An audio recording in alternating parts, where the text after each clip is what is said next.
하나님의 말씀 베드로전서 1장 13절입니다. 베드로전서 1장 13절입니다.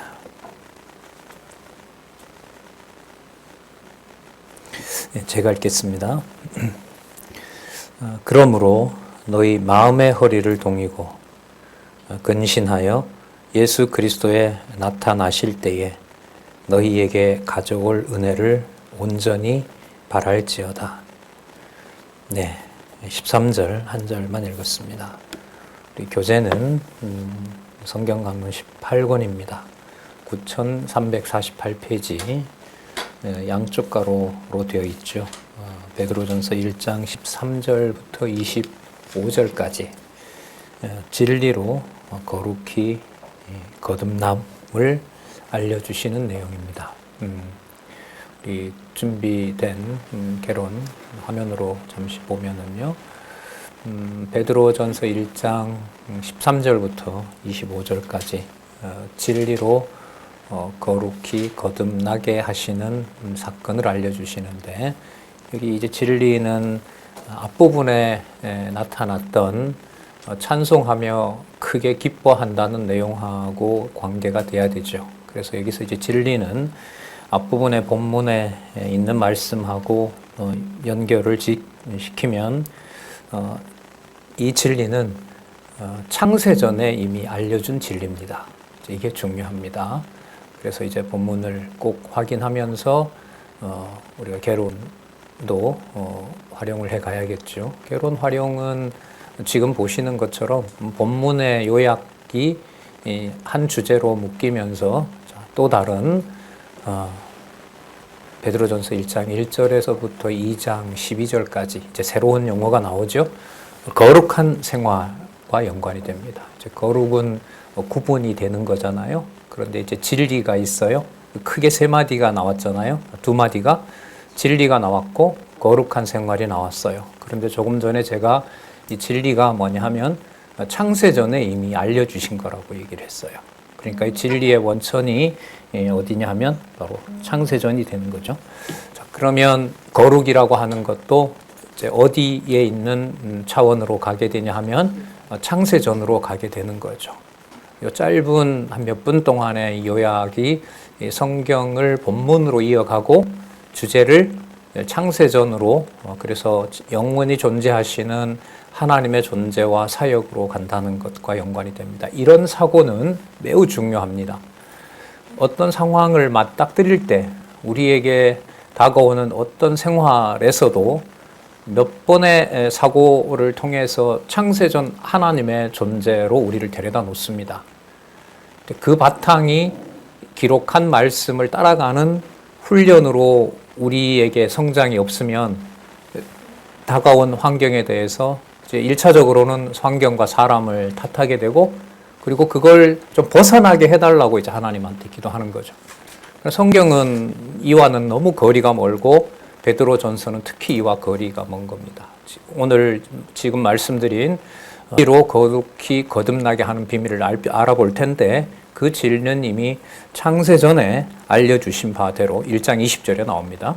창세전에 알려주도 되어 있고, 지난 시간 마칠 때에는 아주 놀라운 말씀으로 우리가 지난 시간에 마쳤어요. 구약의 선지자들이 성경을 탐구할 때 뭘 깨닫겠냐 하면, 자신들의 속에 이 진리의 깨달음을 주고 메시아가 올 것을 확신하도록 하는 성령이 자기 안에 와 있다는 걸 구약의 선지자들이 알았다는 거예요. 선지자라기보다 성경 연구가라고 얘기합니다. 여기 보면 연구하고 살피고 이런 말이 나오거든요. 자, 1장 10절에 선지자들이 연구하고 부지런히 살피는데 뭘 깨닫냐 하면, 자기 속에 있는 12절에 나오죠. 하늘로부터 보내신 성령이 있고요. 자신 안에 11절에 자기 속에 계신 그리스도의 영을 깨닫게 된 거예요. 이 놀라운 사실을 안 거죠. 아, 이 창세 전에 이게 기록이 되어 있었구나. 그럼 언제 오지? 어떤 모습으로 오는 거지?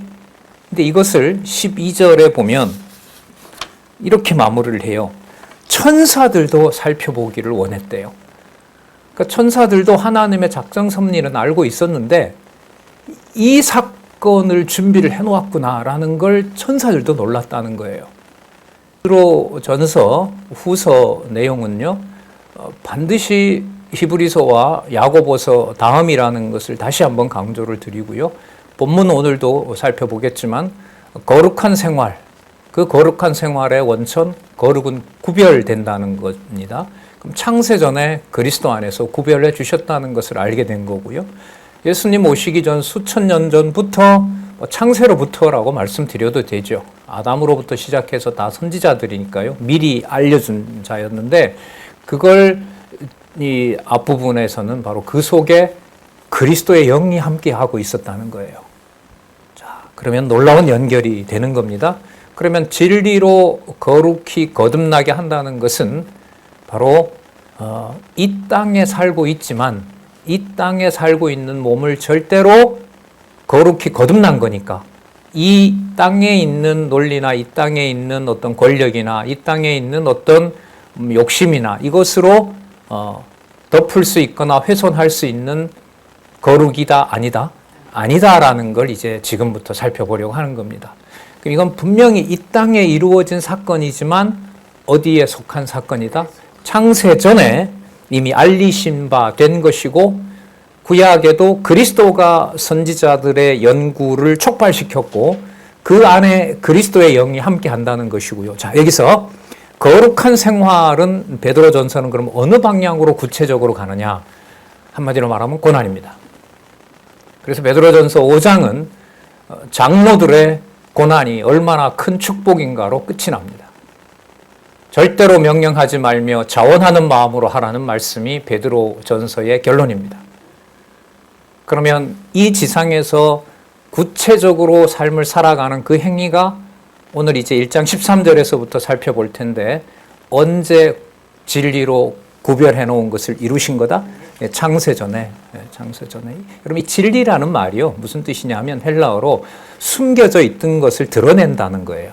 이게 계시라는 말하고 같은 의미입니다. 알레테이아라는 말인데 이렇게 뭔가 감추고 있다가 그걸 싹 걷어내는 거죠. 구약을 연구해 보니까 아브라함 사건인 줄 알았는데 그 아브라함과 사라의 관계를 보니까 사라가 아브라함을 주로 부르는 사건이 눈에 딱 들어오는 거예요. 성령께서 깨닫게 하시는 거예요. 이게 베드로전서의 본문에 나옵니다. 사라가 아브라함을 주라고 불렀다는 그 한 사건에서 그 주를 그 주께 복종하는 역사가 이 땅에 오신 그리스도가 자기 몸을 아버지께 어떤 대항도 하지 않고 모두 다 드린 사건을 선지자들이 깨닫게 됐다는 거예요. 자, 그러면 이 놀라운 사건을 볼 때 창세기부터 말라기까지 구약의 말씀도 누가 그 말씀을 주관해 오신 것이다? 그리스도가 주관해 오신 것이다. 여러분 이 내용이 히브리서에 나왔어요? 안 나왔어요? 전체 다죠. 히브리서 전체 다 이 내용이 나왔던 거예요. 그러니까 히브리서 없이 또 야고보서에는 그렇다면은 그 모든 하나님에 대한 순종이 형제 사랑으로 가지 않으면 이거는 뭐다? 마귀도 듣고 사단도 듣고 떨 정도의 말씀이 위력이라고 하지만 형제 사랑하지 않고 과부와 고아를 무시하는 거기에 그리스도의 심판이 있고 그게 세속적 행위다 이렇게 규정하고 있습니다. 그러면 베드로 전서에 오면 거룩한 생활은 하늘에 정한 하나님의 거룩하심을 이 땅에 내가 거룩하니 너희도 거룩하니라 이 본문이 또 베드로 전서에 나오거든요. 그것대로 진리 안에서 성도를 사랑하고 자, 5장으로 가서 미리 말씀드리면 이때 장로는 남녀 장로를 다 포함하겠죠. 신앙의 이른바 선배들 그들에게 마귀의 대적을 막아내는 것은 형제를 사랑하는 것으로 열매를 맺게 된다. 이렇게 거룩한 생활을 촉구하는 내용이 베드로 전서입니다. 자, 볼까요? 그러면 1장 13절부터 17절까지 근신하여 사욕을 쫓지 말고 그리스도가 오실 때까지 이 땅에서는 모든 걸 받을 수가 없다는 것이고 하지만 반드시 준다고 얘기를 하고 있고요. 근신하여 사욕을 쫓지 말고 뭐가 될 것을 알려준다? 거룩한 자가 될 것을 알려준다. 왜요? 창세전에 약속한 바니까. 그리고 그 안에 우리가 그걸 이루는 것이 아니라 구약의 선지자들에게도 그 내면에 누구의 영이 있었다 했어요? 자기 속에 계신 그리스도의 영이, 또 그리고 12절에 하늘로부터 보내신 성령이 그렇게 주관해 가신다는 것을 받아들이고, 자, 이 문법적으로 역사적으로 보면 제가 보낸 이 글을 꼭 본도 갑바도기아에 있는 모든 아시아에 있는 성도들이 꼭 읽어주시길 바랍니다. 이렇게 얘기를 합니다. 너무 수준이 높아서요. 이 전체 글도 사람들은 이제 베드로를 무식하다는 틀을 씌워서 베드로가 이걸 썼을 리가 없다라는 주장이 꽤 많습니다. 이건 그야말로 인간적인 평가고요.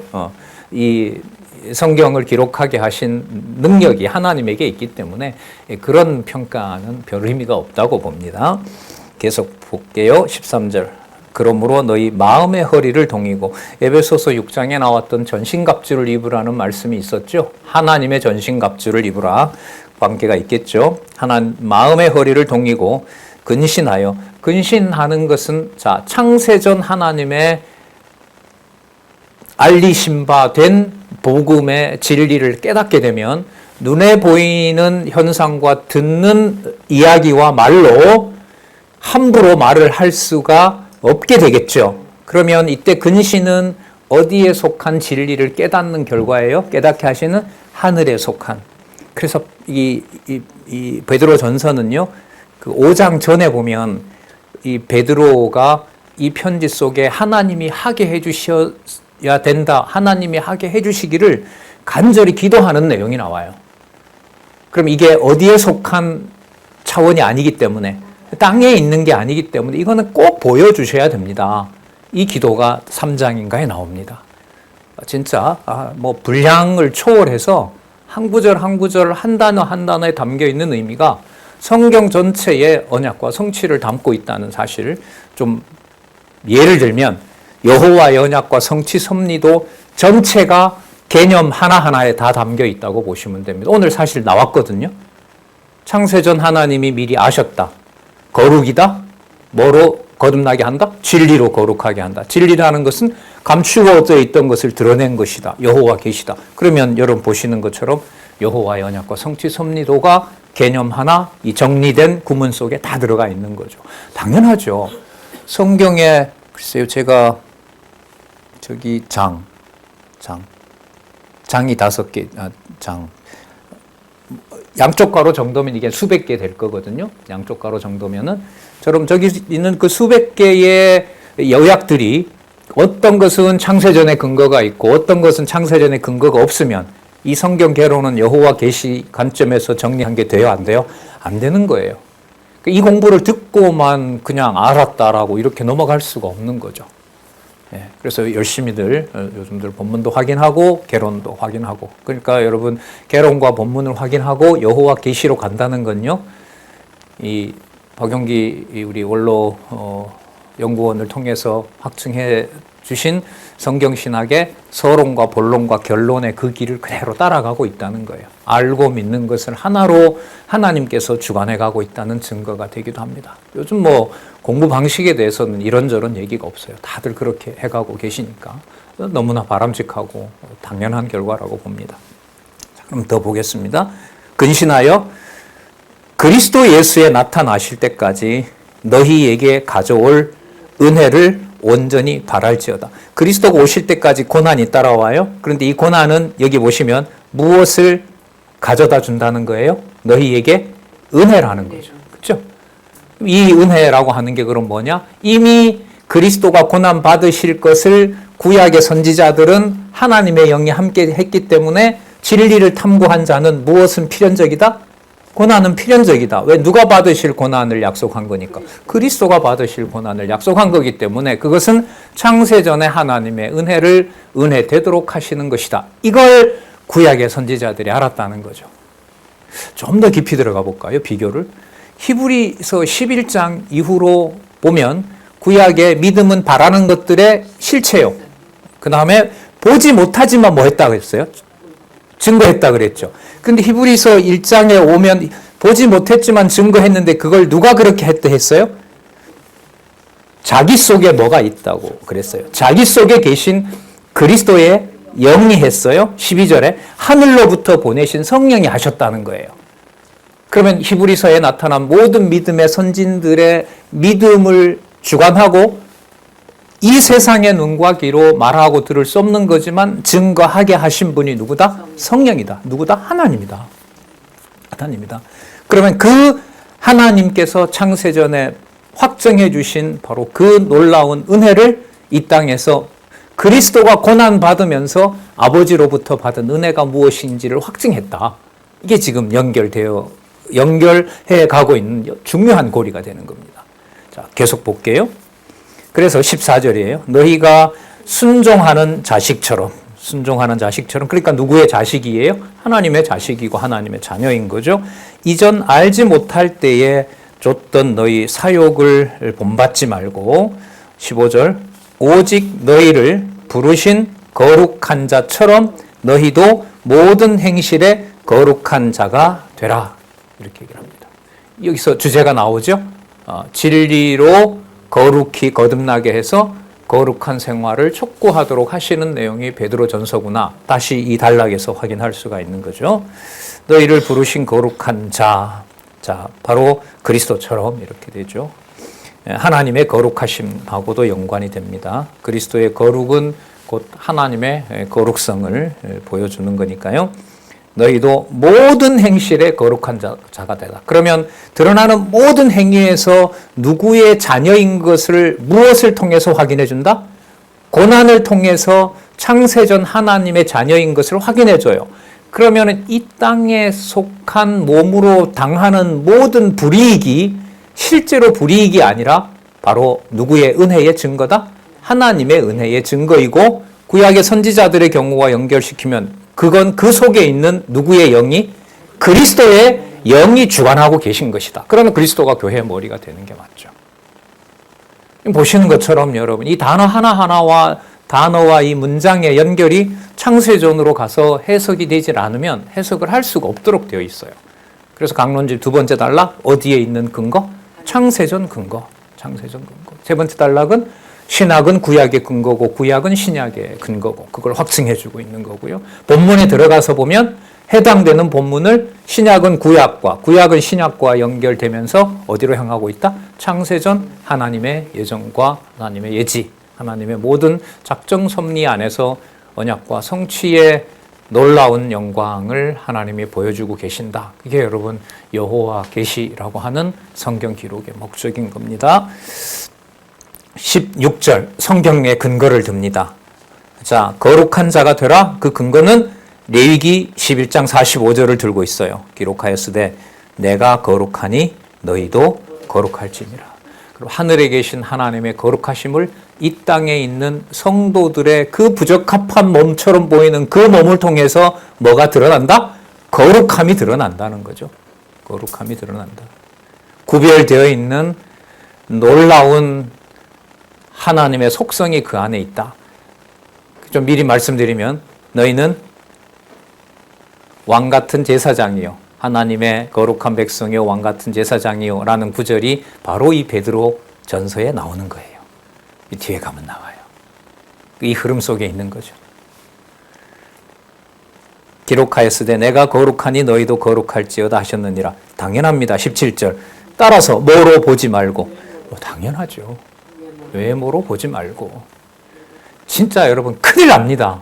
큰일 나고 있습니다. 이거 안 잡아주면 육신의 모든 노력과 모든 정성을 들여서 자녀를 낳아놓은 것을 하나님의 거룩성을 깨닫지 못하면 내 소유권을 주장할 수밖에 없고 거기에 자신의 자존심을 걸어야 되는 거죠. 그게 보답되지 않았을 때 화가 나는 거고 마찬가지죠. 성도들의 관계도 마찬가지고. 성도라는 말이 여러분 거룩한 무리 아닙니까? 그죠? 저 개념하고 바로 맞는 거죠. 하나님의 약속에 의해서 이 또한 성령의 그리스도의 영이 함께 하셔서 반드시 거룩한 생활을 하도록 투쟁하도록 자신의 정욕을 쫓지 않고 주관해 주셔야 된다는 것이 간절한 기도고 이 기도를 베드로도 이 길을 기록하면서 3장인가에 가서 기도합니다. 외모로 보지 아니하고 각 사람의 행위대로 판단하시는 자. 그의 어떤 행위가 불선하다 하더라도 누가 판단하신다? 하나님이 판단하신다. 그 하나님의 존재를 기억하는 거죠. 그 목적은 너희가 아버지라 부른즉. 자, 그럼 아버지라고 했으니까 아까 뭐가 나왔어요? 순종하는 자식처럼 이 말씀이 나온 거예요. 이렇게 정교하게 모든 개념들이 하나님 중심으로 정돈되어 있는 게 여러분 성경의 본문이에요. 이걸 이제 이렇게 명확하게 알아갈 수 있도록 번역이 된 거고요. 너희가 아버지라 부른즉 너희가 나그네로 있을 때를 때도 이렇게 되면 좋아요. 너희가 나그네로 있을 때도 앞으로 천국 갈 거지만 하나님께로 갈 거지만 아버지께로 무엇으로 지내라? 이게 무슨 말이에요? 두려움으로 지내다. 이 두려움은 어떤 두려움일까요? 하늘에 하나님이 부르신 거룩한 자가 자의 신분을 버리고 14절에 있는 대로 자신의 사욕을 쫓아가는 것이 두려움인 거예요. 그럼 외모로 사람을 판단하는 것이, 여러분 이때 외모로 사람을 판단하는 게 내 기준으로 나에게 이해 관계가 있는 사람만 얘기할까요? 모든 사람을 얘기할까요? 모든 사람이에요. 모든 사람. 그가 믿을지 안 믿을지 우린 모르잖아요. 분명한 것은 그러나 누구의 자녀가 이 땅에 있다는 거예요? 하나님 자녀가 있다는 거죠. 언제 작정되어 있는? 언제 선택한? 창세전. 그래서 우리가 가정을 대할 때 창세전이라는 말 하나만 기억이 나도 그렇게 함부로 대하고 함부로 행동하지는 않다는 거죠. 그렇게 수백 번을 저도 전했지만 그렇게 그 말씀의 깊이를 진짜 말로 반복하는 것과 깨닫게 하시는 것에는 어떻게 보면 절망적이죠. 진짜 하나님께서 해주셔야 되는 거구나. 네. 외모로 또 판단 안 할 수도 없어요. 인간적인 얘기입니다만은 면전에서 좋다 하고 면전에서 너무나 귀하다라고 하는데 돌아서서 나를 비방하고 또 어떤 경로를 통해서 정죄하는 내용을 들으면 진짜 피가 거꾸로 솟는 거죠. 너마저 나를 이렇게. 그게 여러분 세상에서 그리스도가 그런 고난도 자기 형제들로부터 받는다는 사실을 구약을 연구한 모든 선지자들이 이미 뭐 했다? 깨닫게 하셨다는 거죠. 그러니까 뭘 피할 수 없는 거다. 고난과 하지만 고난을 주는 자에 대해서 무엇으로 판단할 수 없다? 그 고난을 주는 외적 행위를 가지고 그 사람을 뭐 하지 마라? 그걸 사람이 어떻게 하냐 말이에요. 그래서 너무 순수하기 때문에 인간적으로 보면 아픈 거고요. 그렇기 때문에 이 말씀은 진짜 절대적인 말씀이 되는 겁니다. 왜? 누가 손댈 수 없으니까. 내가 손대서 관리할 수가 없기 때문에. 나그네로 있을 때를 두려움으로 지내라 라고 얘기를 합니다. 자, 그런데 다시 나옵니다. 바로 이 거룩한 자는 18절부터 21절에 보시면 피로 구속받아. 피로 구속받았으니까 저 피는 누구를 얘기할까요? 그리스도의 피겠죠. 피로 구속을 받아 믿음과 소망이 누구에게 있다? 하나님께 있어요. 그럼 여러분 하나님은 언제부터 계신 분이에요? 창세전에 계셨어요. 피로 구속받는 일은 언제 일어났어요? 역사적으로 이 사건이 일어났어요. 2000년 전에 일어났다고 합시다. 그럼 2000년 전에 일어났을 그때부터 구속함이 생긴 거예요? 아니죠. 이미 구약의 연구자들도 그리스도가 고난받으심으로 자신들이 뭘 받는다? 구속을 받는다. 그 구속받은 결과가, 잘 들어보세요. 구속받은 결과가 자기 속에 누구의 영이 있는 거예요? 그리스도 영이 있는 거예요. 외모로 판단을 할 수가 없어요. 진짜 입을 꼬매고 살았으면 좋겠고 그냥 귀는 막아버리면 좋을 정도로 이 거룩성은 함부로 손댈 수가 없어요. 그렇게 보면은 여러분 우리 주위에서 우리가 많이 겪었던 나는 저분 때문에 교회 생활하기가 힘들어. 난 안 나올래. 저로 인해서도 있죠. 저도 제 일로 겪었거든요. 체제개혁, 우리 교육개혁 할 때 안 나온다고 연락이 왔어요. 애도 안 보낸다고 연락이 온 거예요. 뭐 어떻게 해석해야 될까요? 이걸. 다 하나님 하게 한 거지 뭐. 그런 걸 가지고 고민해. 그런 거면 베드로 전서는 무관하죠.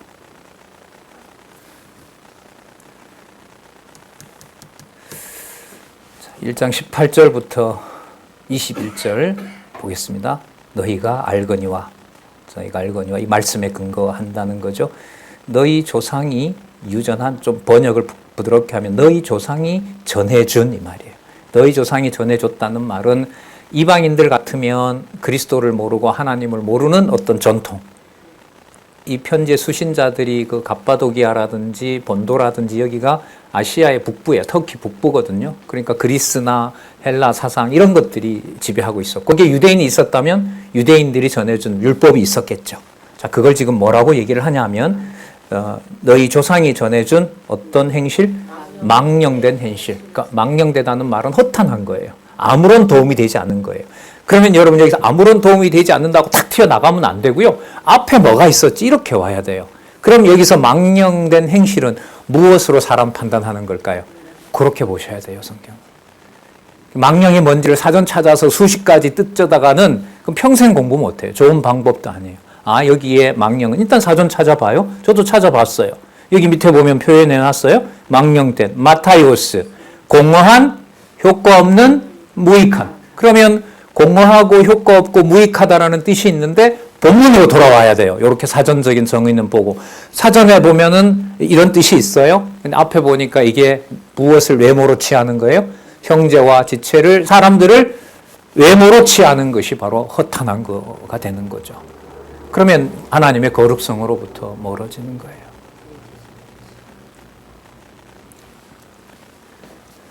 행실에서 구속된 것은 은이나 금같이 없어질 것으로 한 것이 아니요. 그럼 우리가 바로 가고 있죠. 은이나 금은 누가 볼 때 좋은 거예요?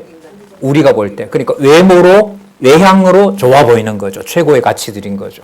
돈, 은, 금. 자, 그것으로 하는데 그건 없어질 것이기 때문에 없어질 것으로 한 것이 아니요. 9절입니다. 19절입니다. 오직 흠없고 점없는 어린 양 같은, 답이 나오네요. 누구의 피? 그리스도의 보배로운 피. 예. 어린 양 개념은 요한복음 1장에 사실 나오죠. 세상 죄를 지고 가는 하나님의 어린 양이라. 그리고 계시록에 가면 쏟아집니다. 어린 양 같은 그리스도의 보배로운 피로 한 것이니 20절. 자, 그리스도의 보배로운 피는 2000년 전에 비롯된 것이 아니라 20절. 그는 언제부터? 창세 전부터 미리 알리신 바 된 자라. 이렇게 됩니다. 그러면 1장 13절에서부터 25절을 우리가 이렇게 본문 보고 위로 볼 때 진리로 거룩히 거듭남 이렇게 나오잖아요. 그러면 이런 본문을 읽을 때 창세전 여호와 계시 관점에서 진리로 거룩한 거구나. 그런 딱 이 깨달음이 오잖아요. 그러면 이럴 때 메모 한 번씩 하는 거죠. 그래서 제가 미리 공부하면서 준비를 해왔어요. 여기 진리는 1장 20절에 있는 대로 언제 알려준 것이구나. 창세 전부터 미리 알려준 것이구나. 그래서 우리가 어떤 얘기 하다가도 진리가 뭐냐라고 물으면 그거 창세전 그리스도의 보배로운 피. 보배로운 피는 2000년 전에 오셔서 흘린 피 아니야. 그런데 그 피는 이 땅에 와서 성취했지만 그 본질은 누구에게 속한다? 하나님께 속한다. 그건 거룩한 것이다. 이런 설명을 해갈 수가 있는 겁니다. 그는 창세 전부터 미리 알리신 바 된 자나 이 말세에 하나님이 정해 주신 때라고 보시면 됩니다. 그리고 이 말세는요, 그리스도의 초림, 재림을 다 포함해요. 그러니까 말세는 이미 시작이 된 겁니다. 그 말세를 어떤 개념으로 보셔야 되냐면 언약 창세 전에 언약한 것이 성취되는 거. 그럼 누가 오셔서 성취하는 거? 그리스도가 오셔서 성취하는 거. 그래서 말세는 바로 그리스도가 오신 성취입니다. 그러면 2000년 전에도 시작이 된 거고 지금도 성취가 되고 있는 거고 앞으로도 성취가 될 겁니다. 따라서 말세는 성취와 관련된 개념이다. 말세에 너희를 위하여 여기 나오네요. 나타내신 바 되었으니 계시되었다는 거죠. 21절 너희는 저를 죽은 자 가운데에서 살리시고 영광을 주신 하나님을, 잘 보세요. 이제 최종 목적이에요. 영광을 주신 하나님을 누구로 말미암아? 그리스도로 말미암아 믿는 자니 너희 믿음과 소망이 하나님께 있게 하셨느니라. 놀라운 얘기죠. 여러분 이 한 두 구절 속에 뭐와 뭐의 통일이 다 일어나요? 창세전과 현재 일어나고 있는 일의 통일이 누구 안에서? 그리스도 안에서. 누구에게 영광을? 하나님께 영광을. 지금뿐만 아니라 미래까지. 그래서 여러분 이럴 때 믿음과 소망은 믿음이 창세전에 우리에게 미리 알림받은 것과 관련된다면 앞으로 우리가 베드로전서를 2000년 후에 봤잖아요, 거의. 그럼 그때부터 지금까지, 또 지금부터 앞으로, 아까 누가 오신다고 했어요? 그리스도가 나타나실 때까지. 그러면 소망은 어떤 특정한 시간이 아니라 앞으로 그리스도가 다 성취하시는 그날까지. 그러면 믿음과 소망 안에는 시간적으로 보면 뭐와 뭐가 다 들어가 있어요. 창세 전과 앞으로 종말까지. 그게 여러분 믿음과 소망인 거죠. 자가 누구라고요? 성도라고요. 무슨 말을 해주고 싶으세요? 이럴 때? 내 기준에 맞지 않는다. 내 기준 따라 뭘 한다. 이런 것들이 다 사라지죠, 순간. 이 깨달음이 오는 거예요. 하지만 던져진 현실에서는 하나님이 또 주관해 가세요. 그 베드로가 이걸 쓴다는 말은 이 편지를 받는 수십 군데는 아니지만 거기 한번 보면 본도, 갈라디아, 갑바도기아, 아시아, 비두니아에 있는 형제들이 아시아 전체라고 봐도 되거든요. 그럼 아시아에 있는 교회들이 어떤 상황에 처해 있어요? 외모로 사람을 판단하고 있고 창세전 하나님의 자녀로 선택받았고 그리스도로 말미암아 아버지께 영광을 돌린다고 하는 이 진리가 약화되고 있는 상황이라고 충분히 짐작할 수가 있는 거죠. 그리고 고난받기 싫어하고 고난을 안 받아도 된다고 얘기를 하고 유대인만 따라가도 큰 고난 안 받거든요. 당시는 70년이 지나면 상황이 바뀌어요. AD 70년이 지나면 유대인들이 예수님을 죽였기 때문에 예수님이 예언한 대로 유대인들이 고난을 당하는 거기 때문에 유대인들은 수세로 몰려요. 수세로 몰리게 되고 이방 교회들은 유대인들을 공격하기 시작합니다. 그리고 로마는 양쪽 다 비판해버려요. 판단해버립니다. 심판하고 또 억압하고 해요. 그러나 323년이 지나면 기독교가 공인이 되면서 국가 종교가 된다. 그럴 때 기독교인들과 국가가 하나가 돼서 유대인들을 박멸하기 시작합니다.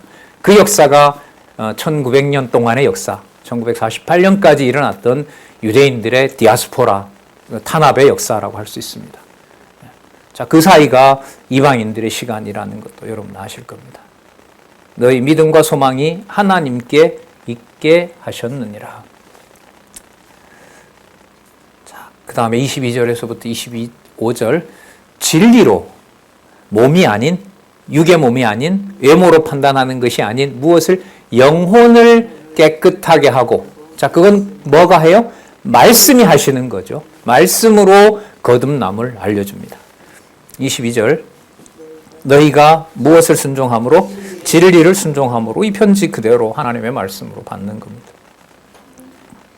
진리를 순종함으로 몸이 아니라 너희 영혼을 깨끗하게 하여 거짓이 없이 여기 나오네요. 누구를 사랑하고? 형제를 사랑하기에 이르렀느니 마음으로 뜨겁게 피차 사랑하라. 예. 하나님의 사랑이죠. 아가페.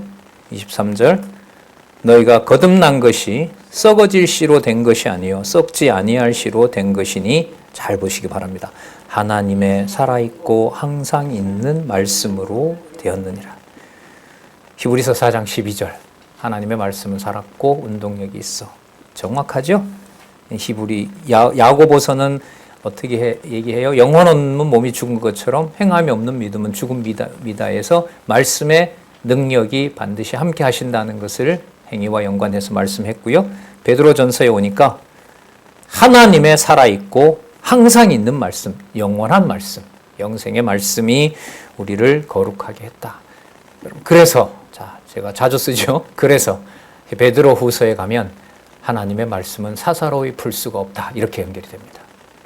왜? 이 경에 기록한 말씀은 구약의 선지자들과 연구자들에게 보여준 것처럼 누구의 영이 함께 할 때, 그리스도의 영이 주관할 때 말씀으로 풀 수 있는 겁니다. 그게 아까도 기도했지만 40여 년 동안 이 시간에 빗나가지 않고 오직 하나님 중심의 성경 해석이 전해졌다는 것은 놀라운 역사죠. 그러므로 모든 육체는 풀과 같고 그 모든 영광이 풀의 꽃과 같으니 풀은 마르고 꽃은 떨어지되. 다시 반복합니다. 25절 같이 한번 읽어볼까요? 오직 주의 말씀은 세세토록 있도다 하였으니 너희에게 전한 복음이 곧 이 말씀이라. 25절에 여러분 주는 여호와입니다. 자, 오직 여호와의 말씀, 언약대로 이루시는 여호와의 말씀, 구약의 언약한 말씀, 하나님의 살아있고 항상 있는 말씀, 20절에 의하면 언제 미리 알려진 말씀, 창세전부터 이미 드러난 말씀. 여러분 창세전에 드러났다라는 말을 이해하시려면 잠언 8장 22절에서부터 31절을 읽어보시면 창세전에 무엇이 드러났는지 알 수 있고요.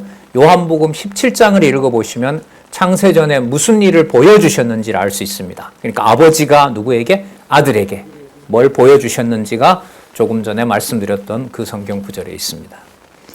오직 여호와의 말씀은 세세토록 있도다 하였으니. 그러면 권위가 서는 것은 무슨 권위가 서는 거냐 하면 하나님의 살아있고 항상 있는 말씀의 권위가 서는 겁니다.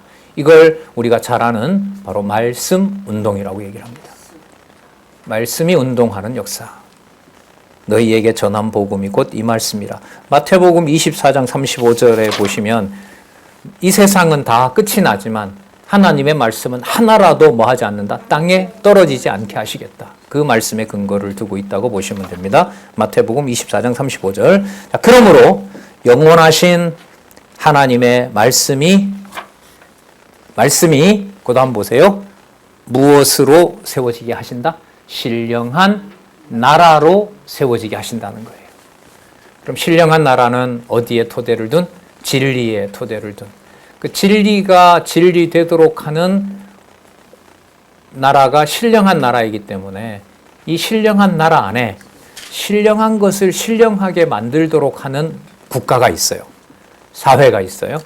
가정이 있어요. 부부가 있어요. 직장이 있어요. 직장 상하 관계가 있어요. 그 다음에 지체들이 있어요. 그게 베드로 전서 이후에 나오는 내용들입니다. 그러니까 여기서 무슨 내용을 근거로 잡고 그 다음 내용으로 가야 되냐면 진리로 거룩히 거듭남. 여러분 이걸 굳이 말씀드린다면 자선 언약이 성취된 거죠. 이 자선 언약은 히브리서에서 어디에서 이미 성취된 거라는 거예요? 알려진 거라는 거예요? 창세전의 자선 언약이. 그러면 그 자손들이 아까 본도 갈라디아 흩어진 곳 이방 땅 세상 해 뜨는 데서부터 해 지는 데까지 그 말씀이 전파되겠죠. 그래서 뭐가 서게 돼요? 신령한 나라가 성취되겠죠. 그게 2장 1절에서부터 12절입니다. 너무너무 심오한 말씀이죠. 볼게요. 2장 1절에서부터 15절. 산돌같이, 이 산돌은 예수님입니다. 예수 그리스도. 산돌같이 구원에 이르도록 자라서 신령한 집으로 세워진다. 집, 오이코스. 하나님의 집, 하나님의 나라. 자, 그러므로 모든 악독과 괴휼은 기만이죠. 속이는 거예요. 그 다음에 외식과 그 다음에 시기와 모든 비방하는 말을 버리고, 이건 여러분 무엇을 볼 수 없을 때 나오는 거죠. 창세전에 그리스도 안에서 그리스도의 피로 하나님의 자녀가 되었다는 이 비밀을 무시하게 되면 본성은 바로 여기에 지배를 받을 수밖에 없습니다. 육의 몸을 가지고 있는 동안 벗어날 수가 없는 겁니다. 이 사실에 사실 괴로워하는 거죠. 그 로마서 7장 25절에 있는 대로 오호라 나는 권고한 자로다. 그건 하나님 살아계신 증거입니다.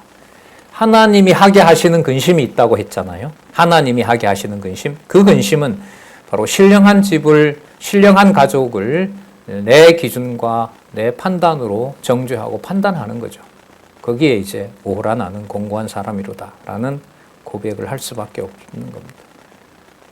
2절에 갓난아이들과 같이 순전하고 신령한 젖을 사모하라. 양육과 관련된 거죠. 이는 이로 말미암아 너희로 구원에 이르도록 자라게 하려 함이라. 여러분 구원은 조금 전에 나왔던 거죠. 언제 선택한 거예요? 창세전에. 무엇의 권위로? 말씀의 권위로 미리 알려주신 것. 이게 바로 구원에 이르도록 자라게 하려 함이라. 자란다는 말은 창세전 하나님의 비밀을 알아가는 것이고요. 내면에 있는 속사람의, 자 오늘 나왔던 개념이니까요, 거룩함을 알아가는 겁니다. 그럼 그 거룩함은 누구의 거룩함? 그리스도의 거룩함, 하나님의 거룩하심을 찬양하게 되는 겁니다. 성도들에게 악독을 품지 않고 속이지 않고 외식하지 않고 시기하지 않고 비방하지 않는 바로 그 행위에서 누구의 자녀임을 확증해 주세요? 하나님의 자녀임을 확증해 주는 겁니다. 여러분, 이거는 한순간 간단한 사건일 수 있어요. 주일날 잠시 오랜만에 만난 성도들 사이에서 반갑습니다. 진리가 너무 좋죠. 말씀이 너무 좋아요. 라고 하는 그 한마디 속에 2장 1절과 같은 괴휼과 외식과 시기와 모든 비방하는 말을 그리스도가 주관하시는 그 상황은 이 모든 걸 벗어나게 하는 거예요. 왜? 목적은 우리의 거룩함을 위해서? 아니요.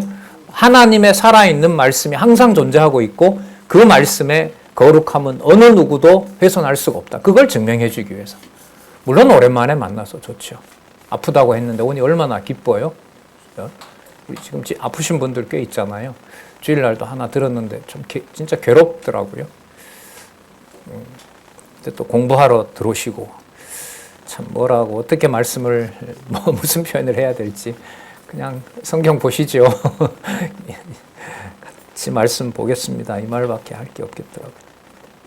21절 갓난아이들과 같이 순전하고 신령한 젖을 삼아와라. 이는 이로 말미암아 너희로 구원에 이르도록 자라게 하려 함이라. 예, 목적이고요. 약속입니다. 3절 너희가 주의 인자하심을 맛보았으면 그리하라. 자, 주의 인자하심을 맛봤다는 것은 우리가 성령 세례를 받은 거죠. 거룩한 성도로 하나님께서 미리 택한 자라는 사실을 내가 깨닫게 된 경우입니다. 그렇다면 형제에 대해서 악독을 품거나 기만하거나 외식하거나 시기하거나 비방하지 않게 되겠죠. 4절입니다. 그러면서 악독과 괴휼과 외식과 시기와 비방 앞에서 그리스도는 어떻게 대처를 했냐 하면 4절 사람에게는 버림바 됩니다. 그러나 하나님께는 택하심을 입은 보배로운 산돌, 모퉁이 돌, 살아있는 생명, 택하심을 입은 보배로운 산돌이신 예수에게 나와 너희도 산돌같이 신령한 집, 오이코스, 하나님의 집, 신령한 집으로 세워지고 두 번째, 예수 그리스도로 말미암아 누구에게? 하나님이 기쁘게 받으실 신령한 제사를 드릴 거룩한 제사장이 될지니라. 자, 4절에 누구에게 버림받아요? 사람에게 버림받아요. 그러면 여러분 거룩한 제사장이 된다는 말은 제물이 되는 것을 포함하거든요. 그러면 어떤 상황에서 받는 거냐 하면 악독과 괴휼과 외식과 시기와 비방 가운데 버림을 받지만 누구에게? 하나님께는 택하심을 입은 보배라는 사실, 은혜를 받았다는 사실을 확증해 준다는 거죠. 그러니까 여러분 교회의 어떤 분쟁 속에서 그 분쟁에 휘말리지 않고 하나님 하게 하시는 대로 자기에게 주어진 본분, 그럼 각자에게 준 것은 말씀 전하는 거죠. 각자에게 준 말씀 보고 지키고 나가는 거예요.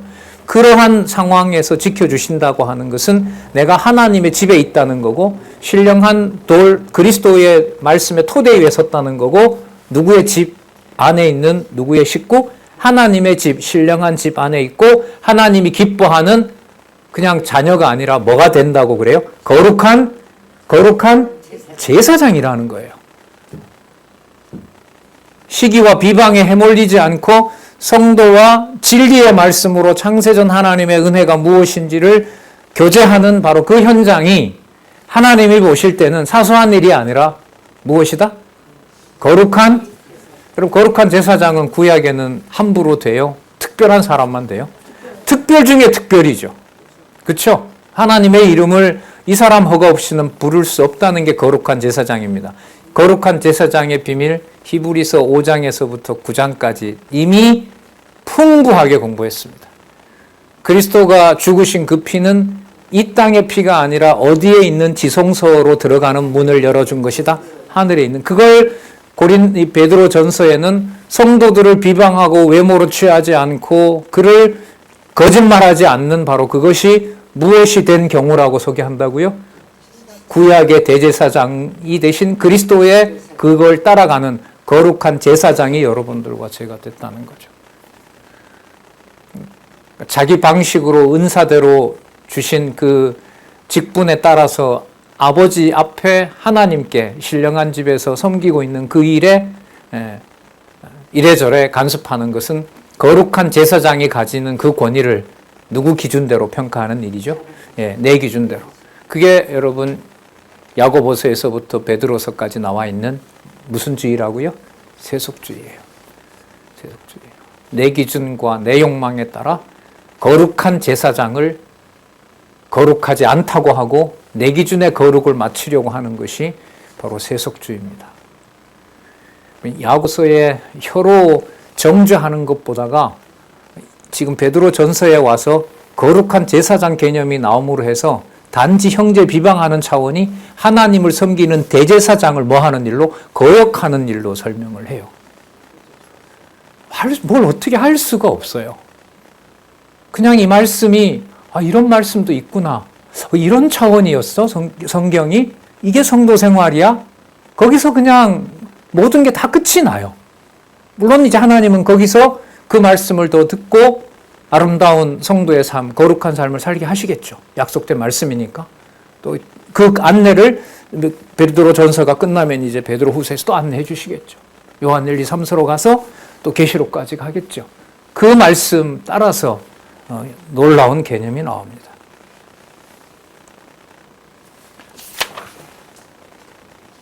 2장 6절에서부터 8절을 보시면은요, 산돌같이 구원에 이르도록 말씀대로 믿지 않고 머릿돌에 부딪히고 정한 대로 넘어지는 거, 이건 믿지 않는 자들에게.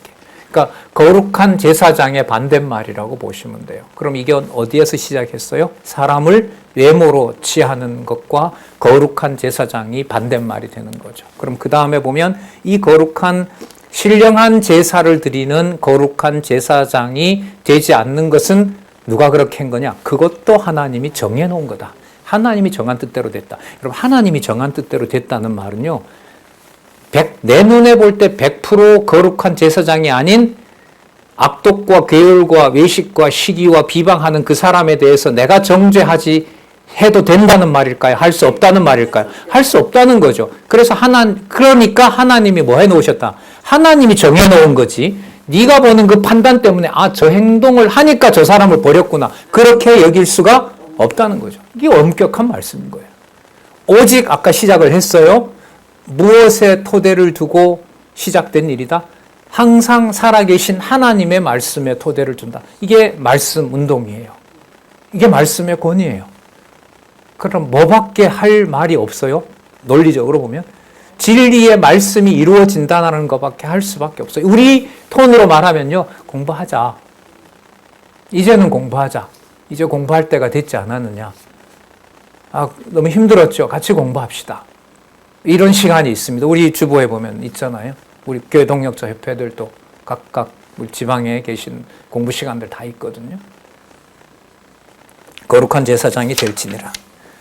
6절 보겠습니다. 경례 기록하였으되, 그러면 하나님께서 약속하셨으되, 아까 여호와가 나왔잖아요. 언약하셨다, 이런 말씀으로 연결이 되겠죠.